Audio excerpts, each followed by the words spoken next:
Boom! Explosions, flashy stuff on the screen. It's a top 5 video. Welcome to the top 5 video that I'm totally not making because top 5 videos were trending a while back and I wanted to make one. First way to improve your render is subscribing to this channel. It's free and you can always change your mind. Now, the real first way to instantly improve your render is by lighting. Now, lighting can drastically change the mood of your render and improve your render by drawing the audience's eye to parts of your render that you want them to see. Here, I'll give you some examples as to what I mean. This is a render I did a couple years ago when I first started Blender. The lighting is pretty flat for the lack of a better word. Everything seems dull and just not really saturated. Now, if we take a look at a more recent render of mine, you can see the lighting seems to fit the render, the image is standing out and draws the viewer's eye, and it's not that hard to do. In lots of cases, it's just a few clicks away. The first way that Ian Hubert, the Blender God himself, often uses is sun lighting. Now, sun lighting can provide some realistic lighting into your scene when paired with other lights and can make your render pop. The second, and in my opinion, easiest way to get realistic lighting in your scene is using an HDRI. Now, HDRIs are like 360-degree images that wrap around your Blender world that is paired with data that tells Blender how to light your scene. Now, an HDRI can also add some interesting background details that you don't have to do anything to create because it's already just part of the image, so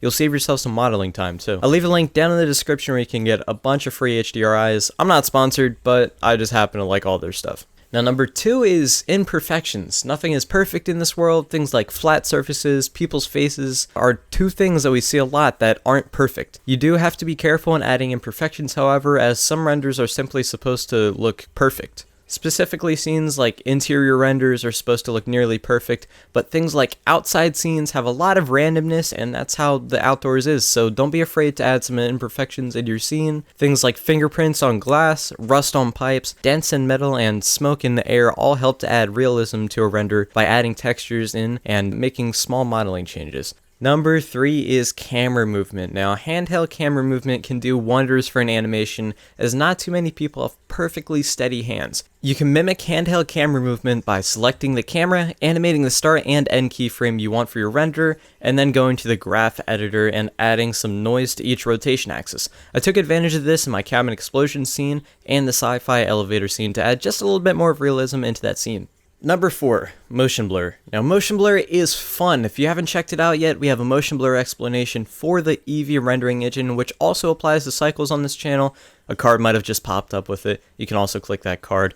Now, real-life cameras have motion blur, and so do our eyes, so it only makes sense that you would want motion blur in your scene to make it more realistic. This can apply to both images and animations, as things in real life move, causing motion blur, creating that realism that really sells the renders if you want things to move in your renders. Now, to turn motion blur on, click the box under the rendering tab and adjust the shutter setting to determine the length of your motion blur streaks. Now you can animate some objects, add some keyframes in, and boom, Blender's automatically going to apply motion blur to your scene. My final tip is depth of field. Now, depth of field allows the camera to focus on an object, making the background blurry, and puts an emphasis on the object that Blender is focusing on. To enable the depth of field, just click the depth of field box under the camera settings and select an object to focus on. From here, you can turn up the f-stop to change the amount of blur around your object. By turning up, I mean like turning down, because f-stop is weird.